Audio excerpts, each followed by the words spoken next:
If I'm gonna explain the story of this movie, where do I begin?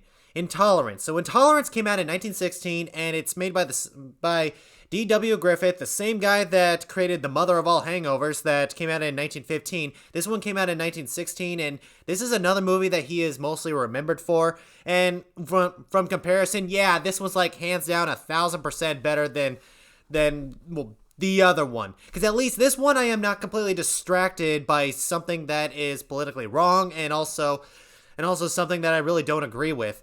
And with this one, it's a little bit more different than that. So Intolerance basically is about four stories. One story takes place of the fall of Babylon. Another story takes place with Jesus Christ himself, and the third story is about King Charles the Ninth of France, and that going on. And also there's the present day story. Now, when you're gonna put a movie together that is based around a bunch of stories, basically all of them have their level of intolerance in them. That's why they're all connected. But the problem is, if the out of all the four stories, the only ones that I could really remember is the Babylon story and the present day story. With the Jesus Christ story and the French story, it was not. They did not put out a whole lot of story when it comes to that, because I remember that Jesus' story is in this movie, but when it comes to France or King Charles the Ninth and all such, whenever those scenes come by, I think to myself, oh yeah, that's right, this guy is in the story as well. But what I gotta say is that I really did enjoy the present day story, because it evolves around a bunch of workers, and they are working at this mill, they're having a party, they're having fun, and then the higher-ups, the so-called rich people, are like, poor people dancing, having fun? That is just wrong. We need to cut their salaries and lay off a bunch of people. And then a strike ensues and such. People get really mad, and suddenly these rich businessmen pull out the army, and they start shooting at these people. So in other words, the poor people are kicked out of their homes, kicked out of their jobs, and now they are put in this ghetto-like situation where basically they need to fend for themselves. And one of the characters, now, to be honest with you guys, this movie doesn't exactly have names for the characters. Like, for example, there's one character called the boy, and the girl's name is the sweet girl, and there's also the lonely girl or the musketeer. They don't have actual names. They are basically labeled as these characters. But with the boy, he was laid off of his job at the mill, and now he is on the streets. He gets involved with the so-called police that controls the streets. Basically, not the type of people that you really want to get mixed up with. But then he meets the sweet girl, who is basically another main character in this movie. She is young, innocent. She just lost her father. She is highly religious, and when she and the boy first meet each other at first, it's kind of uncomfortable, because he's a bad boy at this point, and she's still the sweet and innocent girl. But eventually they hang out for a time. He starts changing his ways, and suddenly it blossoms into a romance that I can actually buy. And basically, the whole story behind Intolerance is showing how the higher-ups are the ones that are basically controlling everybody. Like in the present-day story, the higher-ups have them all fired from their jobs just so they can make a bigger profit, and they are celebrating the fact that there are no poor people around. They get to go in and mess with their lives and put down a bunch of rules that these people need to follow, and to watch the poor people basically have to accept those rules and basically fend for themselves. That is basically the political part that D W Griffith really wanted to put in the movie, and I found it really interesting to see how super rich would really control the poor. Because for some examples, like, say a woman is talking alone with a man, and then the man walks out. Suddenly, that means that woman had an affair. Or also, since this took place during Prohibition, if someone is drinking a glass of whiskey because he is sick and his doctor prescribed it to him, still though, you're drinking means you're an outlaw.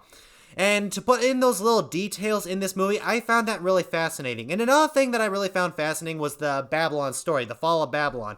Basically, the set design for the city of Babylon is insane. I mean, you would think that they'd be focused on a wall and you see like paintings or such, or statues and everything like that. Nope, talk about a faraway shot where you are seeing a full block of this city, where there are statues and there is towers and there is gardens, and you have thousands of people all scattered around on the street in full-blown costumes. Seriously, the set designs in this movie is absolutely insane. And I thought the French design in this movie was going to be the top notch of it. Nope, Babylon totally steals the show. And the battle scenes in the Fall of Babylon, are you sure this movie was made in 1916? Because you would think with the silent picture era, you'd be like, knock on the head and that person is dead, or you push him over and that person is dead. No, we're talking about actual stabbing of people. I saw a spear go through somebody and you see blood coming out. And then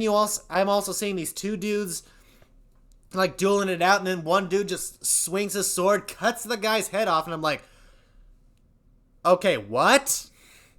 Like I said, there is a lot of elements in this movie that I really did not expect. And it is a bigger change than what older movies used to do. This one brings out a lot of new things in this movie. But the problem with this movie is the fact with all these 4 stories, 2 of them kind of just get laid out in the corner. You just basically have the present day story and you have the Babylon story. Oh yeah, in the background there's also France, and there's also the story of Jesus as well. Hopefully you can remember that. I mean, I'm a Christian person myself, so I can definitely remember a story that involves Jesus in it. Even though there are a lot of moments in the Jesus story that they definitely got wrong. Like for example, from what I've read, Mary Magdalene was not being stoned for adultery. She was being stoned for prostitution.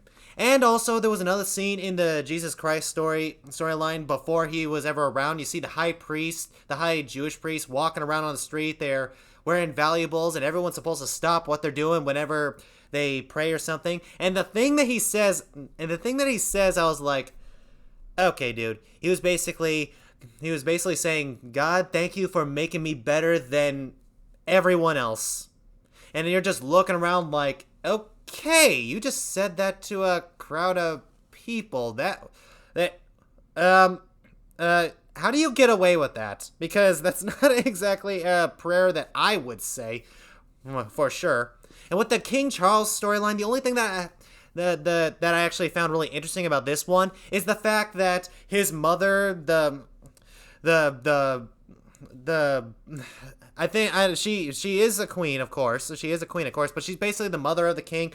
She is one political party, and then you have the colonel, his top soldier, who is another political party, and both sides have different viewpoints.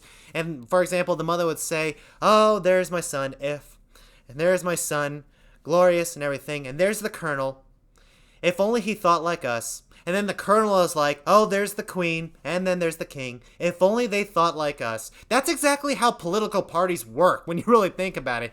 And the way the story goes on the French story, it just becomes an absolute massacre with one party trying to destroy the other. And the only problem is I just kind of wish they would have expanded on that a little bit more, because quite honestly, there is a lot of characters in the French story that I completely forgot about.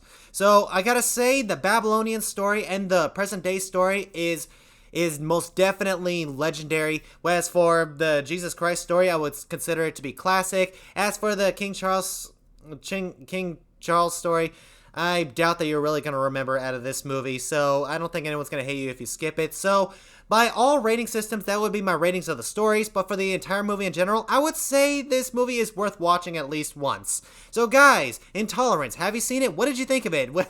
And just to point this out, you can watch Intolerance and that would be okay. Just skip over the mother of all hangovers, aka The Birth of a Nation, and you'll like this movie like 10 times better.